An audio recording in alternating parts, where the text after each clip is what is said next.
Hey, what's going on, everybody? Welcome to the Thriving Minds podcast with your host, Walter Parada, where we strive to provide you with empowering talks so you can live to thrive.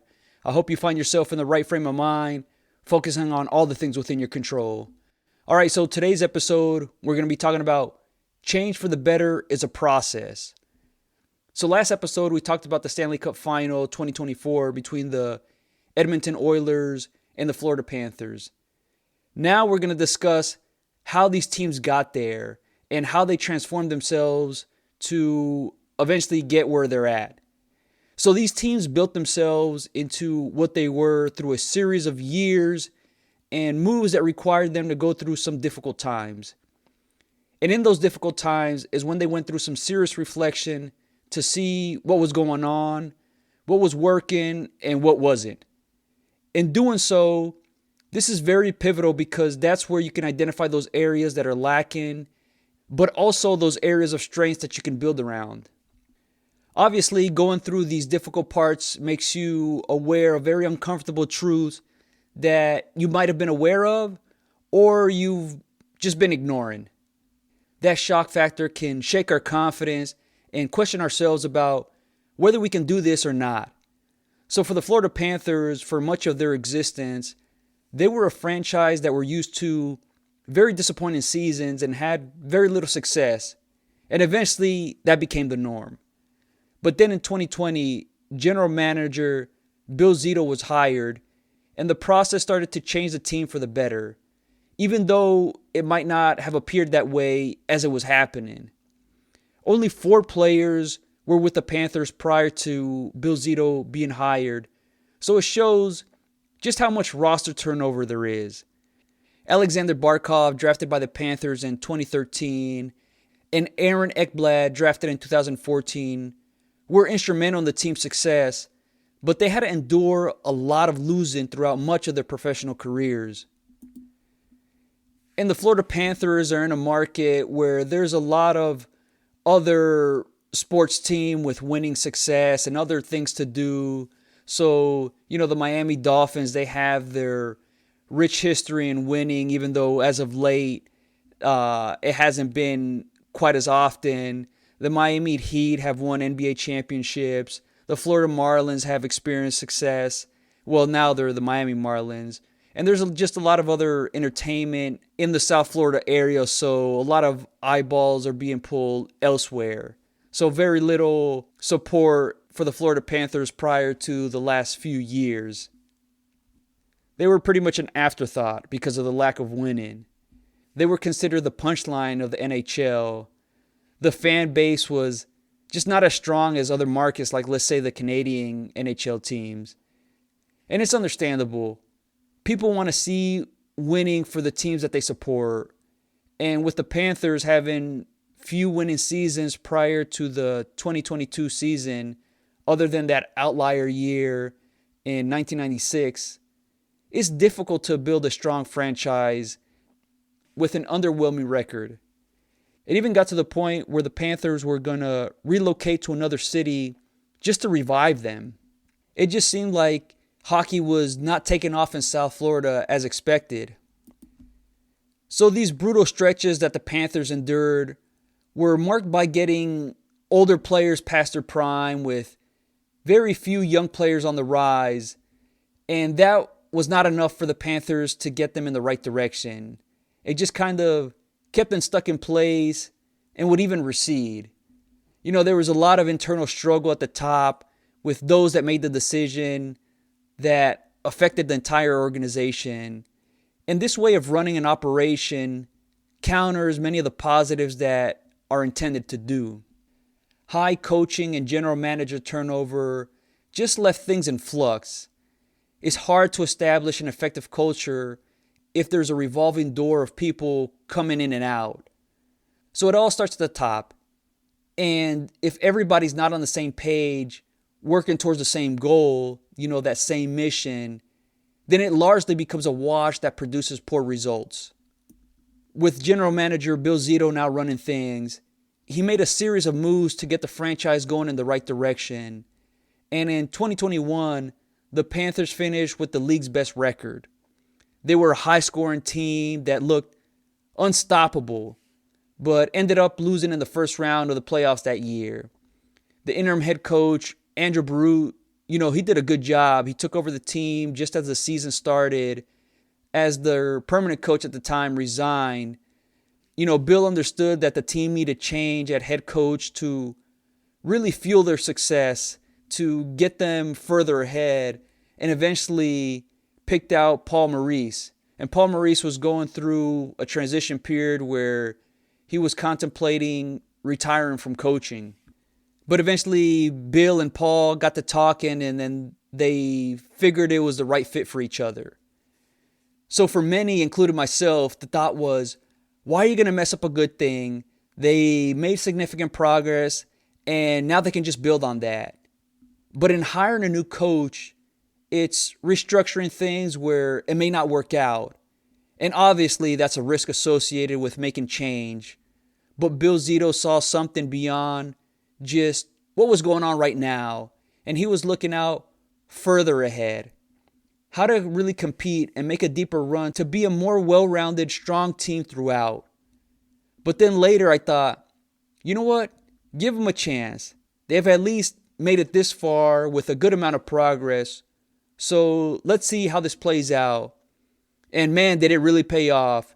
Making the change from that high-paced style of play with flashy players to now being more methodical that allowed them to sustain success. This is where the self-reflection and being honest with yourself really pays off big. Not to be overly critical of yourself and the team, but really to seek the truth about those areas that need significant improvement. Those weak areas that just limit the ability for the team to get further ahead. In a large series of moves, Bill Zito signed Patrick Hornquist, who's a Stanley Cup champion, and he was brought in to be a cultural developer for Florida, to really set the pace to show other players how it needs to be done. And he added other players such as Carter Verhaeghe, Brandon Montour, Sam Reinhart. All these guys played pivotal roles in the Panthers transforming themselves into what they are now. And they were relatively young, so that's one of the significant changes that they made. And then came trading away what many considered the Panthers' best player in Jonathan Huberdeau and Mackenzie Weegar for Matthew Tkachuk. From the outside, this seemed like, why would you even consider doing this? But Bill understood that the team needed to transform from being this high-scoring team to being more physical and dominant in their play. And this required shifting to a more being built around defense. All the moves made were foundational in where they were going, and it was for the better.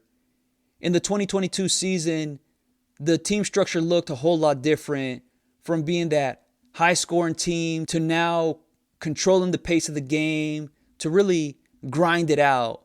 It was slowly chipping and eroding at a team where eventually they get fatigued and the Panthers can capitalize on the opponent's mistakes later on in the game. And that's how they continue to, build that winning culture. Playing this way might have seemed unappealing, but it was largely effective. And this helped them upset the Boston Bruins that year in the playoffs, who had the league's best record. Then they went on to beat the Toronto Maple Leafs, swept the Carolina Hurricanes to eventually get to the Stanley Cup final, but ultimately lost to the Las Vegas Golden Knights. Once they got to the finals, it just seems like they ran out of gas and a bit of misfortune as the team struggled through a lot of injuries. But man, they really showed just how much progress they made. They were going in the right direction. And this time it just seemed a whole lot different. It just didn't seem like it was a fluke year. The players were largely playing hurt throughout the playoffs. And that really set the tone for next year, where they were just looking for solutions instead of excuses. So instead of saying, man, if we were healthy, we really could have won the cup. But they were more focused on, how can we stay healthy this upcoming season? How do I need to prepare my body so available later on in the playoffs. And throughout their Stanley Cup run this past season, the Panthers were methodical in their approach. They didn't have the best record, but that didn't tell the whole story. All you need to do is win enough games to get to the playoffs, stay healthy enough, and having the team progressing. Along the way, the Panthers coaches and front office added a couple of key pieces in trading for Kyle Laposo and Vladimir Tarasenko. These are players that brought valuable experience that served them well throughout the playoffs. I think the injuries from last year helped them realize we need to add a few key players that can come in and substitute for our other players to keep them fresh. Head coach Paul Maurice brought a high level of intensity throughout training camp and the season, making it brutal for the players to prepare them for adversity that they will face. The first year allowed the players to get acclimated to Paul Maurice, and then the second year allowed everyone to settle in, and this created a business-like approach for the players. Coming in every day, ready to work, honed in on what they need to do. And this went from hoping to make it to the Stanley Cup to now expecting it, finding a way to get there. The change was significantly noticeable when they played, from their style to the stat sheet. They went from allowing 3.32 goals per game in 2022, which was ranked 21st, to allowing 2.41 goals per game in 2023, which was tied for first. Dramatic improvement. The Panthers transformed themselves from trying to outscore their opponents to simply being suffocating and stopping them. As for the Edmonton Oilers, while they had a rich history of having won 6 Stanley Cups, occurring in the 1980s with their last Cup win in 1990, the franchise has struggled to find consistent success in the last 15 years or so. For the last several years, they have been a high-scoring team, led by their captain Connor McDavid, who was drafted in 2015. He's known as the best player in the NHL. And Leon Draisaitl, drafted in 2014, known for his sharpshooting slap shot. And both are considered generational talents. And because of this, the team is built around them, which leaves them pretty top-heavy. But the general manager has made moves to lessen the load on them, where it's not solely dependent on these two players to have great games to win. For years, the Oilers have won when either McDavid and Draisaitl scores, and when they don't, they lose. While it's good to have the best players be at their best, that alone limits what a team can achieve if everyone else is not at their best. To get away from being so heavily reliant on them, other players were brought in to make them more dynamic. Players like Evander Kane, Zach Hyman, Matthias Janmark, and Connor Brown. These players really brought a lot of juice to the team, where it wasn't all on those top two players of McDavid and Draisaitl. The past several seasons for the Oilers, the playoff run has ended relatively early, as many teams that go far have a really strong defense. The Oilers would consistently score often, but only to allow goals shortly after, and this can feel deflating. Outscoring opponents can only get you so far. That one-dimensional game can be unsettling if the opposing team is having a great defensive game or if the Oilers are off theirs. But what the Oilers could consistently rely on was their power play. Having that player advantage 5-on-4 really allowed them to open up the ice that stretches defenses and puts them in very difficult positions, and the Oilers have mastered that. For years, they've been at the top, with Connor McDavid moving the puck around with such speed, and Leon Draisaitl able to squeeze the puck in very tight spaces to score. But the repeated formula of having early playoff exits was wearing thin, and prior to the 2023 season, the Oilers called the season anything short of winning the Stanley Cup was a bust. They understood that they can win it, and the time was now. But their glaring hole was the poor defensive play. Unlike the Panthers, who made significant strides over the past several years, it would be very difficult for the Oilers to make it to the Stanley Cup, as is. With such high expectations, the 2023 season started off dismal. They lost 10 of the first 13 games, earning them second to last place. They were ranked 31st. The playoffs at this point seemed out of reach. The frustration would boil over into players playing undisciplined, and it snowballed for the worse. Knowing that something needed to be done, the head coach Jay Woodcroft was fired. Chris Knobloch took over as a first-time NHL coach, and what a situation to take over, right? For some, it might be seen as a mess of a situation to avoid, while others see it as an opportunity to bring a team together. The contrast between the two coaches was clearly evident. Jay Woodcroft was a fiery coach that brings a lot of energy, and sometimes that means emotions lead the way. This can work in both directions, where it can light a fire to the other coaches and players to get on their game when things are lackadaisical. But other times, it can be a distraction. Not to say that Jay Woodcroft was a distraction, but sometimes the house needs to get in order in a calm and orderly manner. Jay Woodcroft's time as the Edmonton Oilers coach has shown a lot of success, but it seemed to continuously plateau in getting the same results. So when they started off very poorly to this past season, it was evidence that change was needed. The defense just seemed to have been regressing, and it looked like improvements were not going to be made in a short period of time. Maybe it was out of desperation, and sometimes good things come out of desperation. On the other hand, Chris Knobloch is more reserved and level-headed. When the highs and lows come, you can't tell what happened based on Knobloch's demeanor. He's always the same throughout. And maybe this is exactly what the Oilers needed to settle things down and get things in order. Yes, he was a first-time NHL head coach, but he previously worked with players at the youth level like Connor McDavid and Adam Henrique and Connor Brown.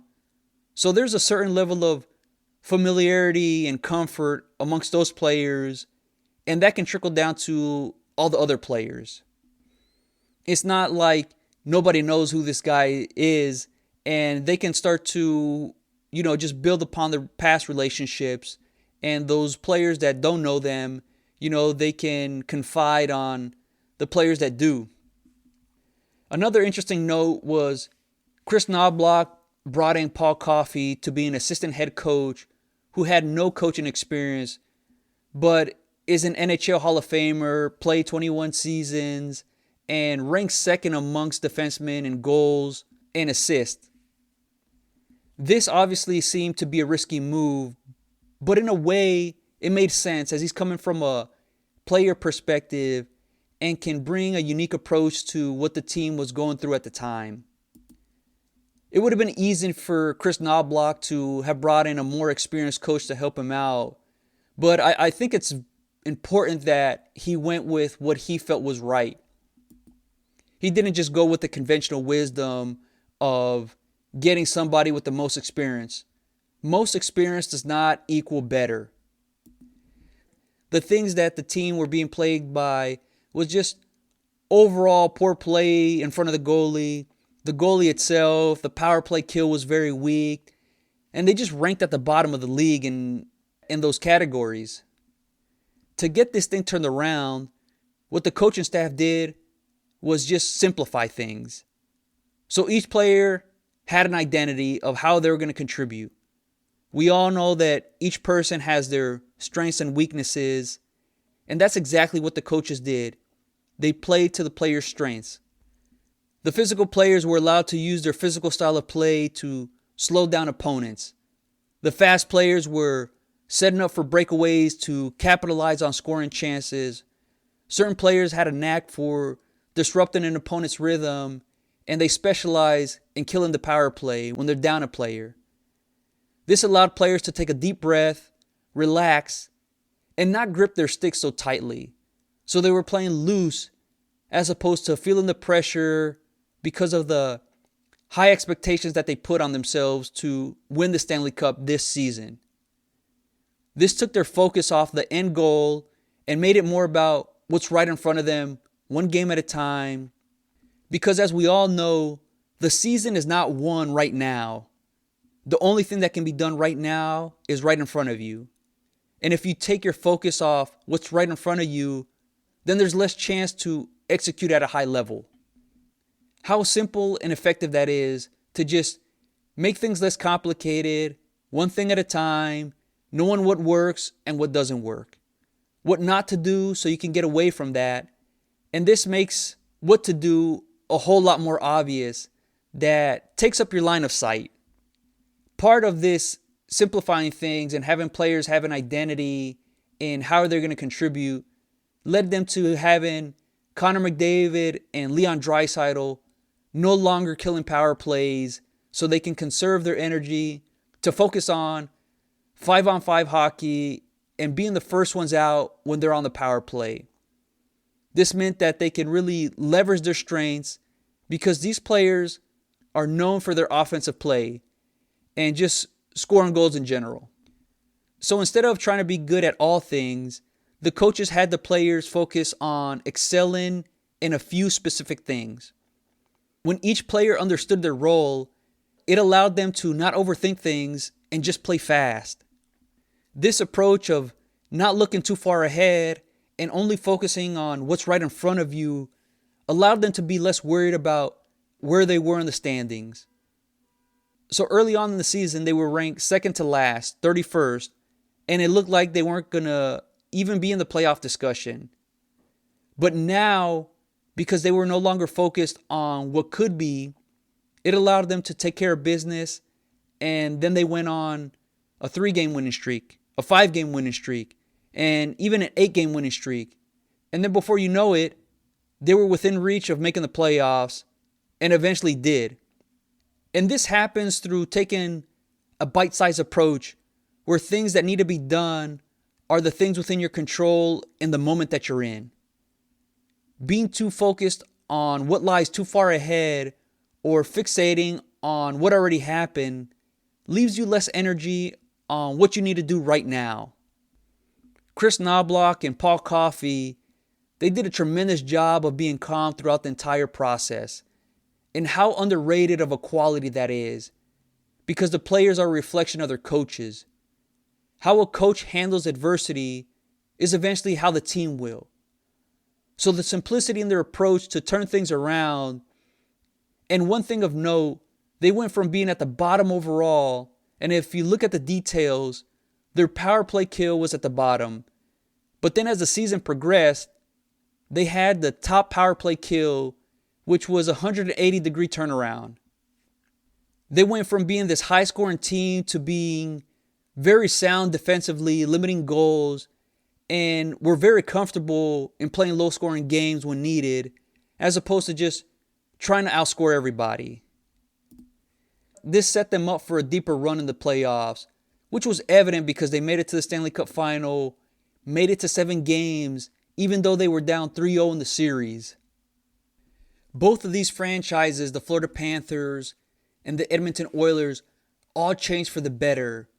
And it started with those wake-up calls that they heeded, that they paid attention to.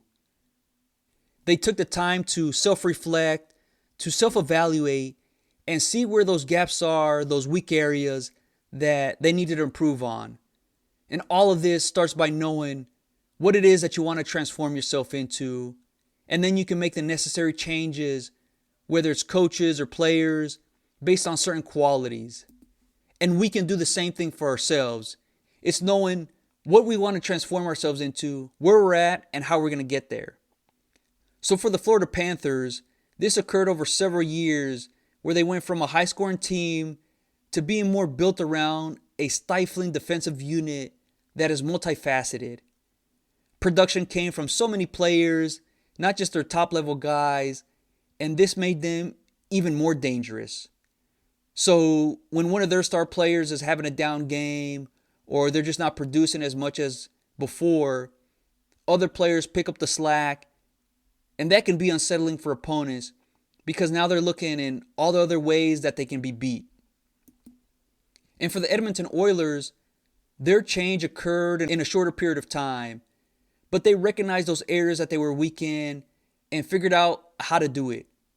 In some ways, both of these teams are very similar, where the main difference in how they transformed themselves was just the amount of time it took.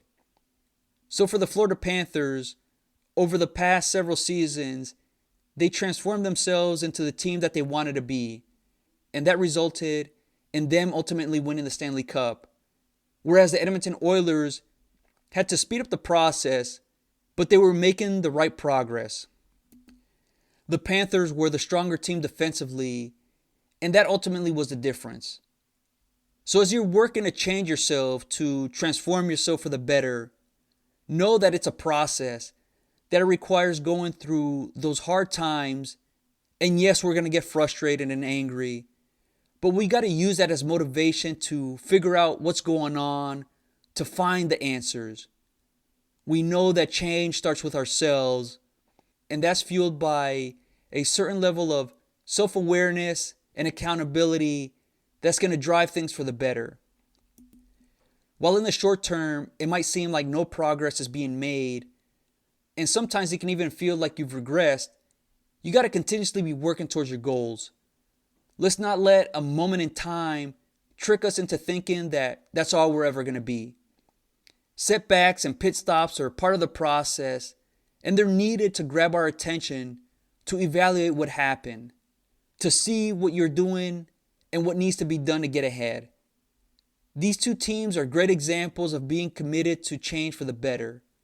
It's going to be hard, but it's going to be worth it. And when you're stuck, simplify things. Focus on what you can do right and build around that. See yourselves similar to these franchises. They went through periods of disappointing seasons especially for the Panthers. They were going through a large amount of their franchise history in flux.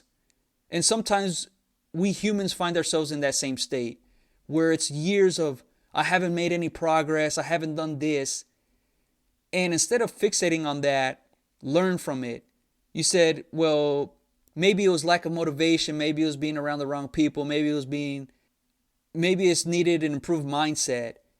But just know, if you're unhappy, you're unsatisfied with things, know that you can change.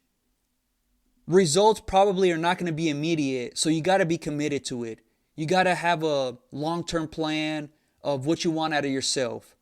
Start with the small things and work your way from there. I hope you enjoyed this episode. If you're interested in more topics like this, become a Thriving Minds member at www.thrivingminds.live. It's your personal development resource so you can build that right mindset so you can live to thrive. All right. Until next time.